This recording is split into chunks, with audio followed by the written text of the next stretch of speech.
Welcome back to another episode of Spotlight on the Arts, an independently produced show brought to you in part by the Chicopee Cultural Council and Chicopee TV. My name is Johnny Miranda, your host for the evening, and today we have R&B pop sensation Malik James. Up next, stay tuned to learn more about his artistry.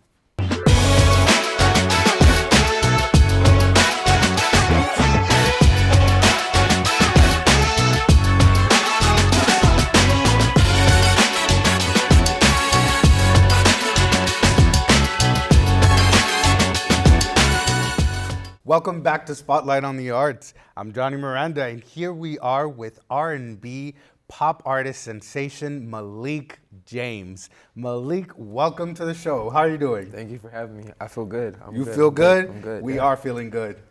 I definitely wanted to meet you and bring you on the show because you've been making waves. I think that your performance in the Soul Fest in Springfield, that was amazing, and I know that you have been performing in various locations and various festivals.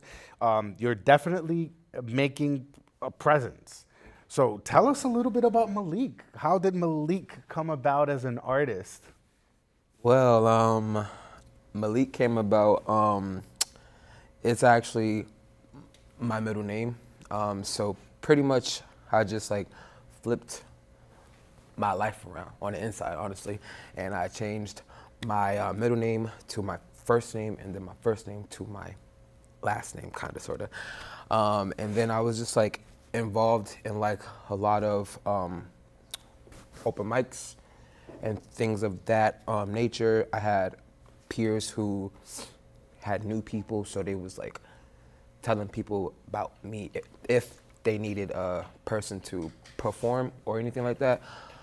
So just pretty much it came about from a lot of people seeing the potential I have, and pretty much just knowing that I could put on a show.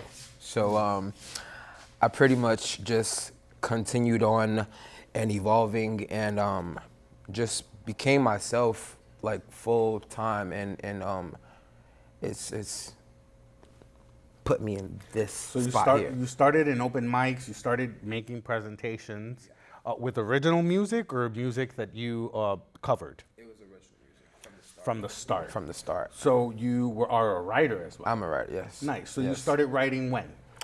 I would say I wrote my first song around 2007, 2008.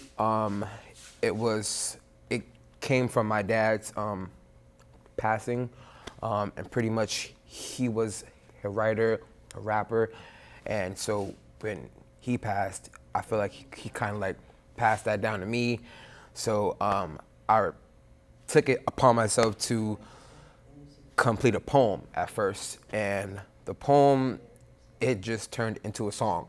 I pretty much just took it as the first song of mine, and then it wasn't so good, so I never had did anything with it. But from that point on, I knew it was something I wanted to do, and whether it was for ha-has or at the moment, now it's my life. It's my business. How was that original reception from people when they were hearing your original music back then versus people's reception to your music now?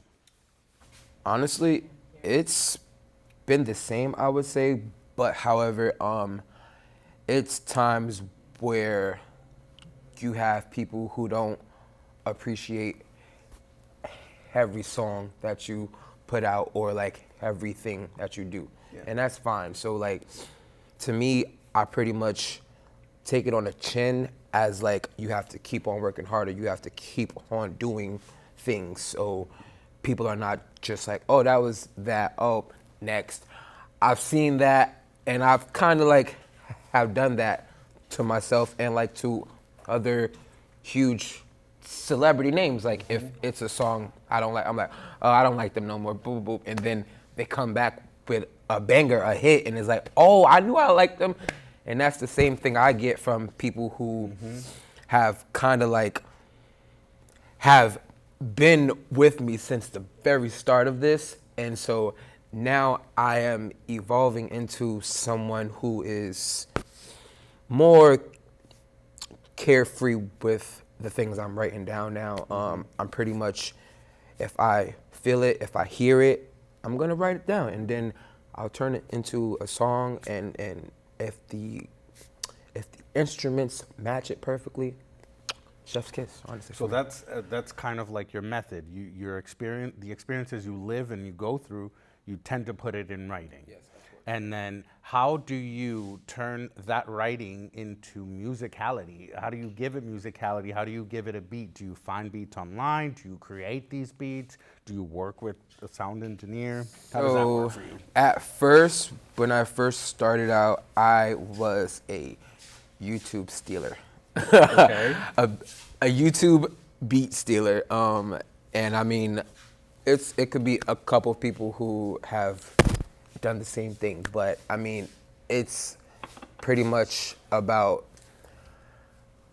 growth and learning things after a while. So I was an avid YouTube beat stealer, but now I take the time and I work with my producer, and he knows me and everything like that. So like if he has like some samples or loops or whatever like that, and I hear it, it's like if as soon as I hear it, I know that's the one.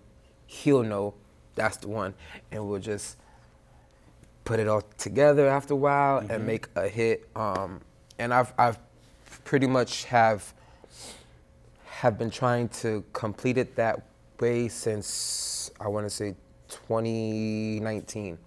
So from 2019, I've literally have been trying to have all exclusive beats from me, and yeah, that's like How that. do you find the places to perform? Do people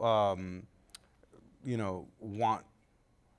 Do people go to you and book you, or are you still, which I believe a lot of people that start out in the business, they're the ones going out, hey, I'm an artist, I would like to perform at your festival, or things like that, versus once you have an established image, perhaps they're looking for you.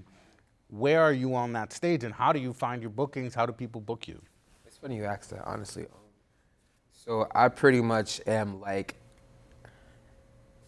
have you ever had that toy that is like two-sided and you have the thing in the middle of it?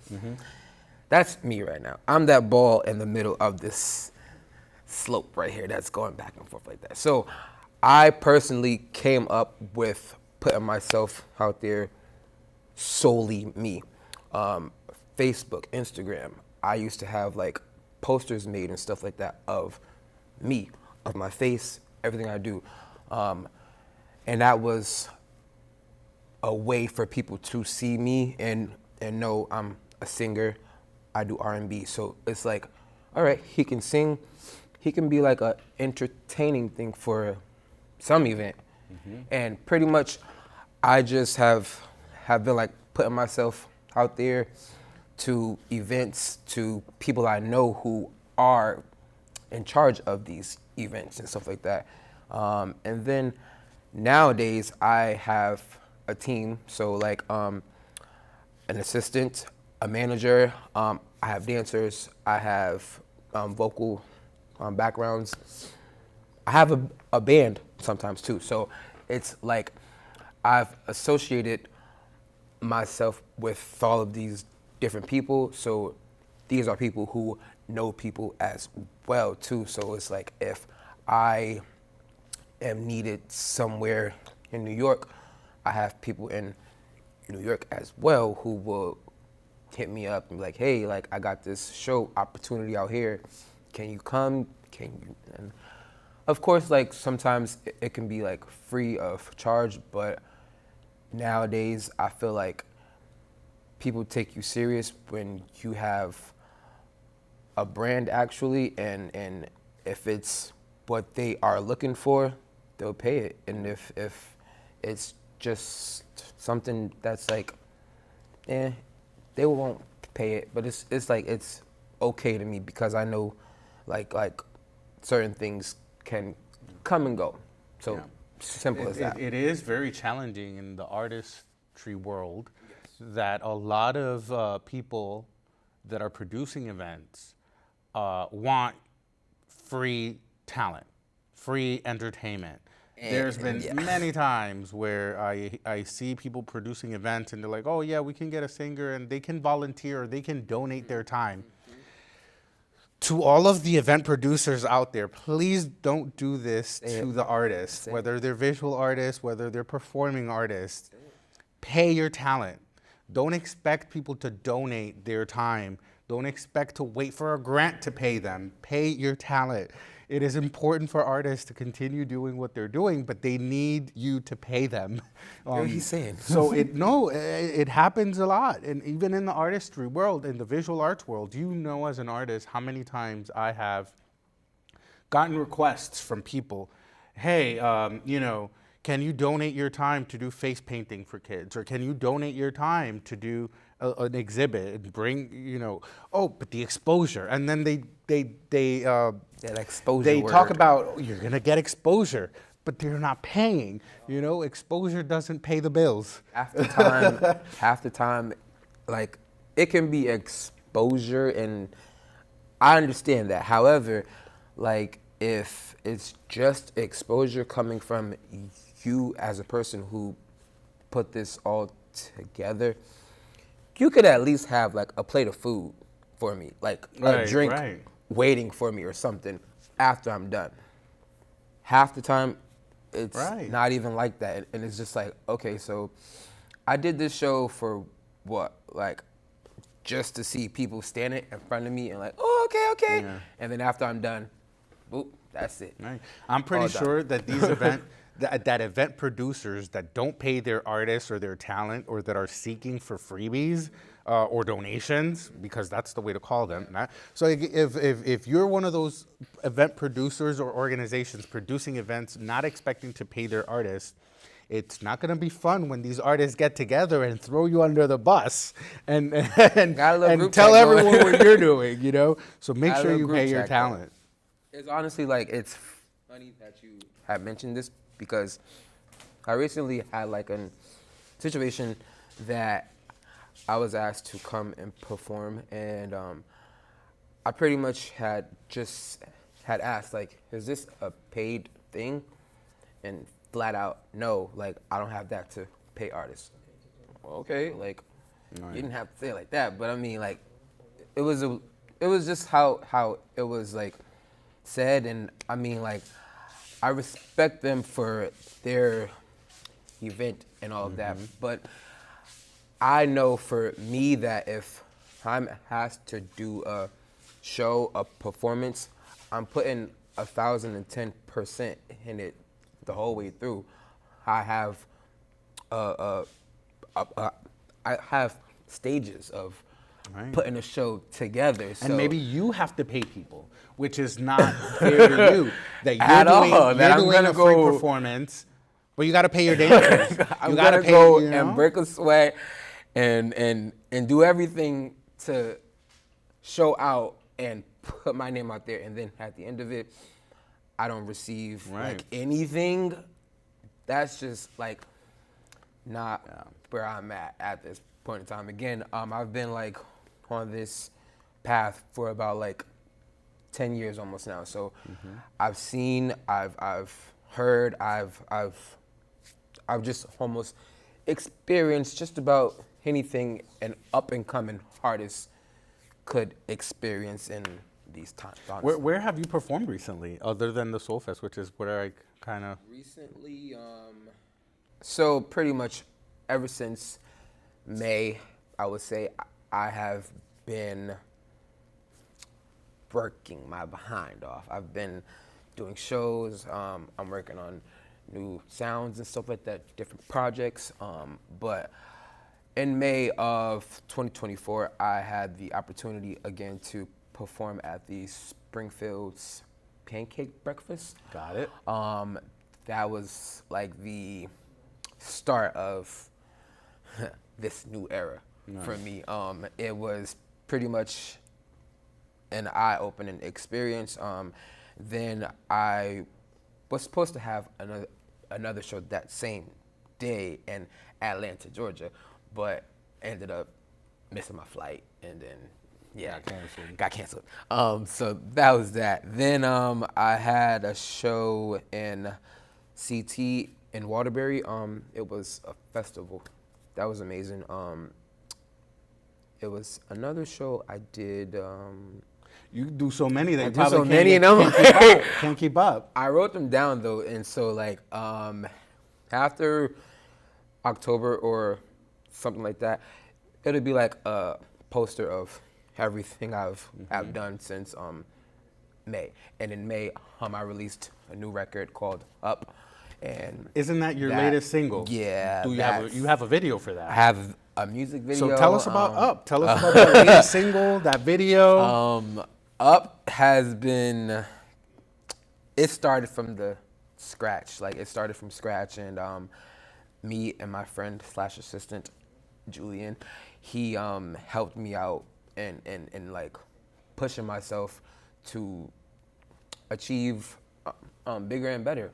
Like, I've already seen small like things, but he seen it in me to like continue pushing and stuff like that. So we went to the studio and we just started hearing beats and stuff like that. And I was like, I want something that people can like move to and be like happy as soon as they hear it, be energized.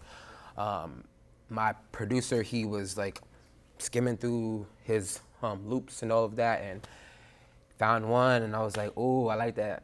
I like that, John. And from then on, it just continued to like grow and get better and better.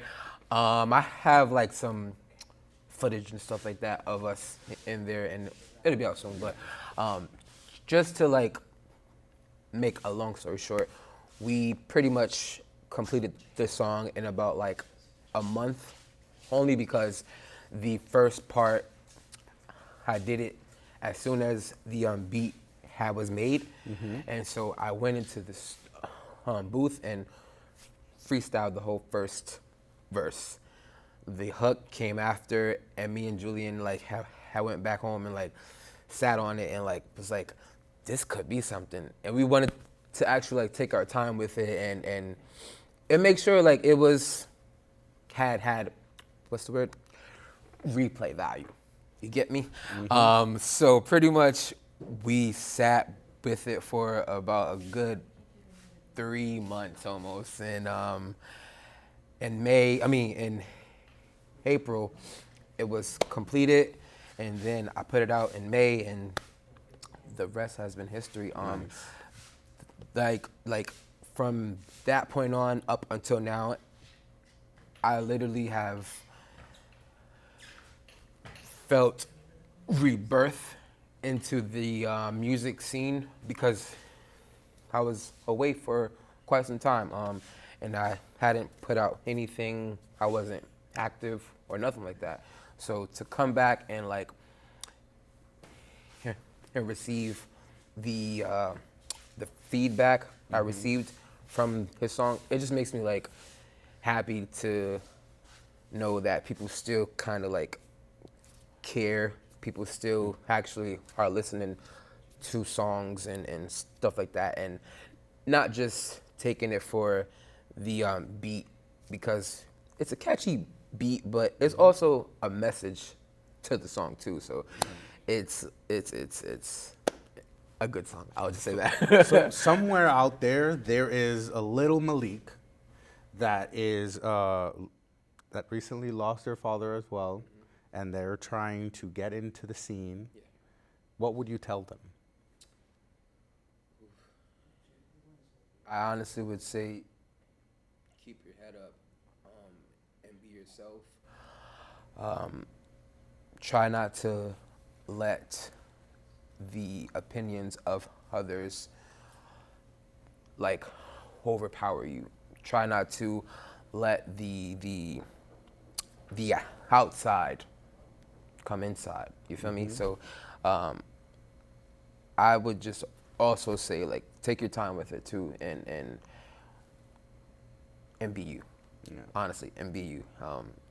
There's so many other things that we are like introduced to as like a child and then as like an artist. So I would just say take your time and like if it's meant for you, it'll happen. And you know, You definitely have had an interesting creative process, and the way that you narrate how the songs have come about and how these gigs have come about. It's definitely a hard journey. It's a challenging journey. But where do you see Malik going in the next couple of years? Malik is going international. Malik is going up, up, up, up, up. Like the single, like the single. Malik is he has like so many things that he wants to achieve, honestly. However, it's feels like time is like passing him by. So it's like in 5 years I definitely could see myself topping the charts, and writing for others, hopefully, fingers crossed. Pretty much just living out the dreams I've seen in my head as like a young one. It's a lot to come forth, honestly. And I mean, I can say a lot, but it's like, I want to keep my supporters, my fans, like intrigued and like, surprised and things like that. I didn't say nothing about this happening here, but they'll see it. And they'll But be like, you, for your audience out there, you definitely should check out Malik James in all of his social media platforms. You should go to the SoundCloud and Apple Music, Spotify. There's Spotify. You can listen to his music. Make sure that you search for Malik James. Malik, how else can our audience reach you, your content, and how can they book you? I can be reached on Instagram. I have a manager. I have an assistant, and pretty much, if you can't reach me, because sometimes I'm not active on like Instagram and stuff like that. So if you can't and you really are interested in booking me, I have a manager, an assistant. They are all on my Instagram page. So like, you'll honestly see like who I'm in cahoots with. So we will put down on the screen the information on how you can contact Malik James and how you can access his music. Make sure to take the time to go to the SoundCloud and listen to his content. It's definitely amazing. It's definitely upbeat, and it tells the story of an individual that wants to create, wants to impact the world through his words, and he's doing that. But he needs our support, because if nobody listens and bumps to his music, then that depresses us artists. We need an audience. Go nowhere. Exactly. So I'm happy that you are on the show and that you are making waves and that you're performing places and you're creating music. Make sure to continue to make that happen. Any words you have for our audience before we go? Hi, audience. I want to say thank you to Chick TV for having me, and Johnny and Deb and my sound guy in the back. I forgot his name, but he's very tall. Cool guy. Thank you to the whole team. And yeah, new music is on the way. New ventures is on the way. I'm excited. 2025. Definitely. So thank you once again to our Chicopee audience for tuning in to Spotlight on the Art. I'm Johnny Miranda, your host for Spotlight on the Arts. This has been Malik James, and I will see you next time.